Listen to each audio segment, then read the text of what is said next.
All right, everybody, welcome in to the Rant, live from the Kelly Moore Memorial Studios here in the beautiful E-Gallery. I am Pugs Moran.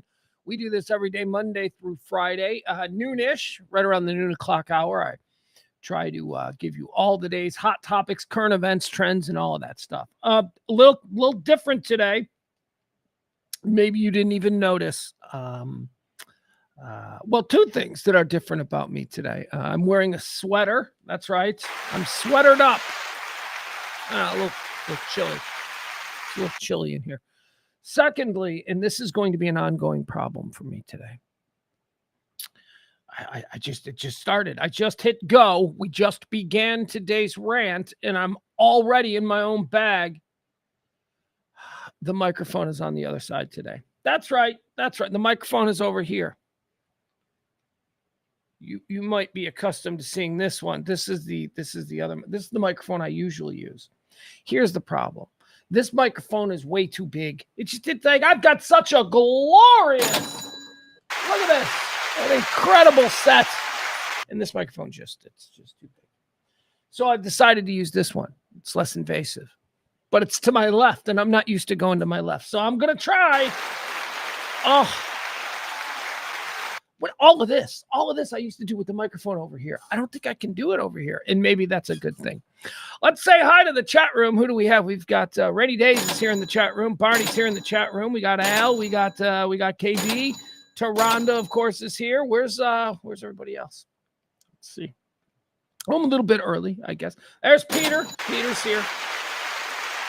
Got a lot of stuff to get into today. The bulk of today's show, I've already decided. We're going to go through the list. Every year, Mediaite does this. They put out a list of the most influential people in American media. Most people just going to give you like the top 10. I want to go through the full 75.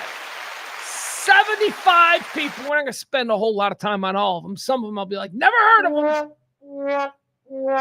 But we are going to desperately, I tell you, be seeking my name. My name is Pugs Moran or Radio Misfits anywhere on the Mediaites 2024 list? No, we're not. I think we are. I haven't gone through it. So we'll do that. What else? We'll talk a little drones. The drone story. They won. This is how it happens. This is what Trump taught us. Again, if you're unfamiliar with the show, I'm not a Trump guy. Okay. I'm also not, the other side guy. I'm just tired of needing to be a guy, right? I'm just my own guy. How about that? One of the things that I did take from Trump. One of the things that I did take from the first 4 years was just put your head down and ignore it. No matter what people say, no matter what they charge you with, in the past, you'd be like, they're saying you did this. You must resign. You must apologize. No, you don't have to. He taught us this 8 years ago, whatever it was now. He taught us this. Just be like, yeah, fuck you, and keep going, because people lose interest. We're seeing this again with the drones. We're losing interest. People in New Jersey and New York, they ain't lost interest because that story's taken on a whole new spooky vibe, and we'll talk about that. But the rest of us, we've lost interest. We're like, yeah, okay, I guess they're just not going to tell us anything. Merry Christmas! We got a Christmas party tonight. Let's go to the Christmas party. Are you making your famous cheese dip? And we move on. We're simple creatures. We can't obsess on the alien invasion if they're not going to tell us it's the alien invasion that we think it is.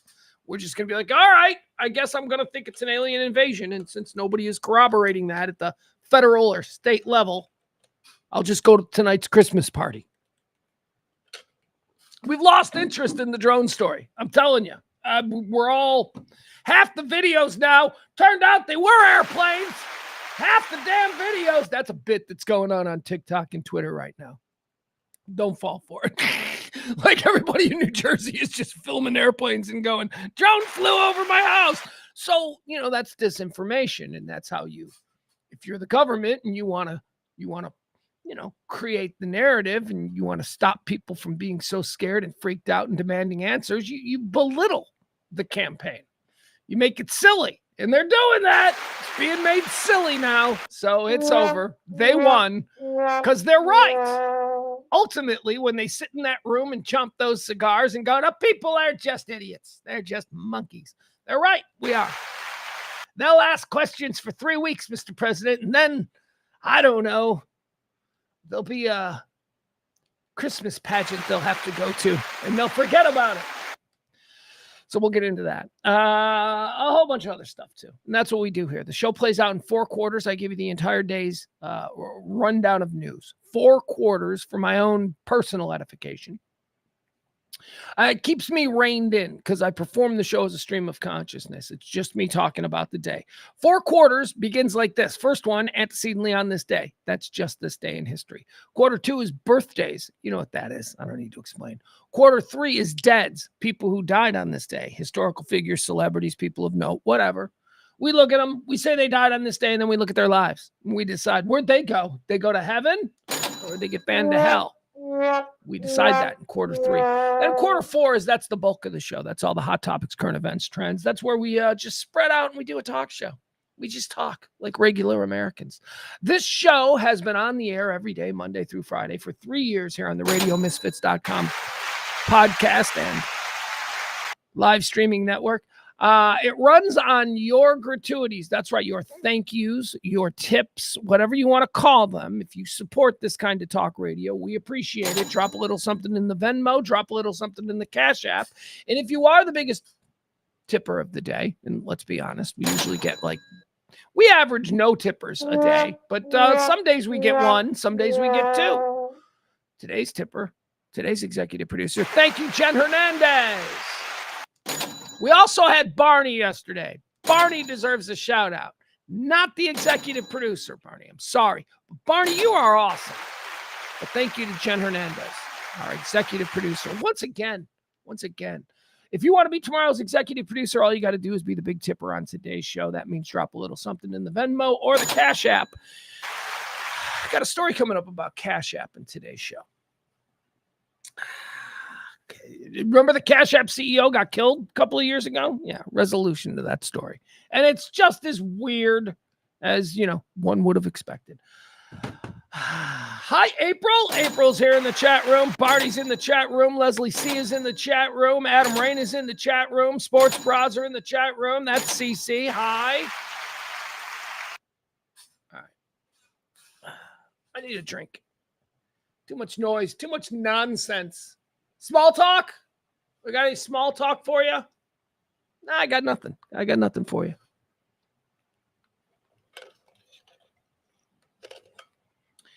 I hate the dog. There you go. There's small talk. You want small talk? I hate the dog. I've been trying. I know, old dog, new tricks. But she's not an old dog. She's like 4, maybe 5. I don't know. Is that old?